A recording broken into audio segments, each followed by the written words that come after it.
he rode off to a distant land and sought out all the pleasures this new life had to offer.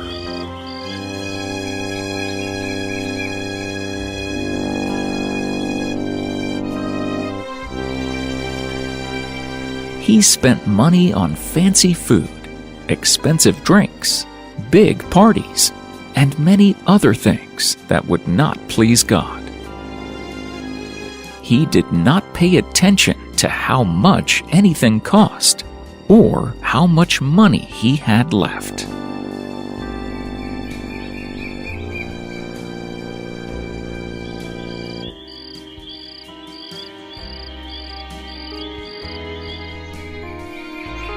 It was not long before the prodigal son realized that pretty soon all the money his father had given him was about to be gone.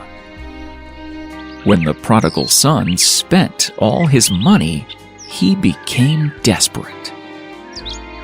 Quickly, the memory of the fine foods he had eaten were replaced by hunger, and there were no more parties for him to distract himself.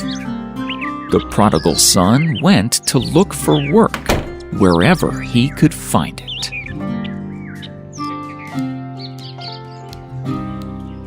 Eventually, he came across a pig farmer who would allow him to work for him.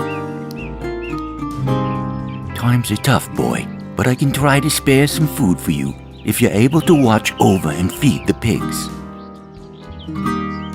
It wasn't much, but the prodigal son was happy to have a way to feed himself. Yes, of course, thank you. And so, for a time, the prodigal son worked as a pig farmer in exchange for tiny pieces of food. But during this time, a great famine struck the land, and food became even more difficult to find. The farmer could not give the prodigal son as much food as he needed to stop being hungry all the time.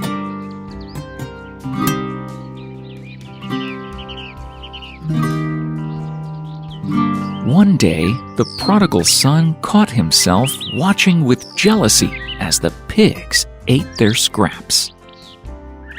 When he realized that he was feeling jealous of the pigs for the scraps they were given, he knew he could not remain like this. He thought of the servants back at his father's house and how they were always treated with respect and had enough food to eat. He instantly regretted abandoning his father's household.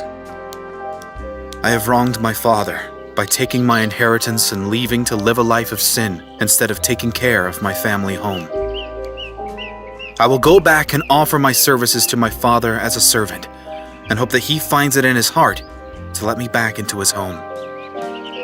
And so, the prodigal son made his way back to his father's household.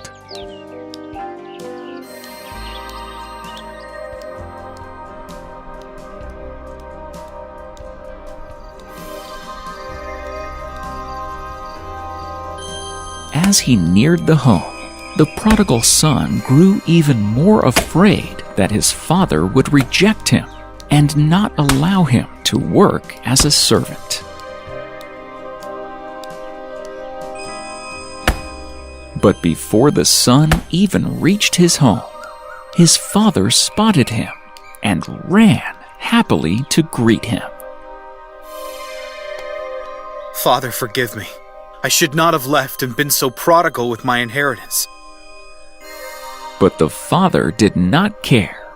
He was just happy to see his beloved son again.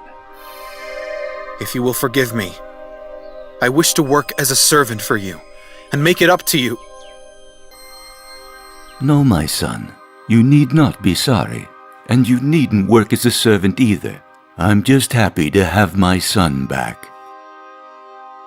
The father was so happy that he ordered the servants to prepare one of their finest cows for a big feast dinner to celebrate.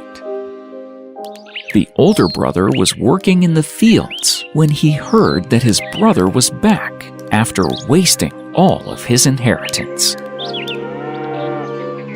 When he heard that the father was going to reward the prodigal son with a feast, he became angry and went to confront his father. Father, what is the meaning of this? Why are we throwing a feast for my brother when he acted foolishly and wasted his inheritance? The father calmed his eldest son and explained, Because, my dear son, for a time we had lost him completely. It was as if he was dead, and now we will feast to celebrate that he is alive again. And that was the tale of the lost prodigal son who returned home. And what can we learn from this story? This story teaches us to be grateful for that which we have lost, especially when it is returned to us. The father knew that even though his son was not perfect, it was more important for him to treat his son with love than be angry at his prodigal spending.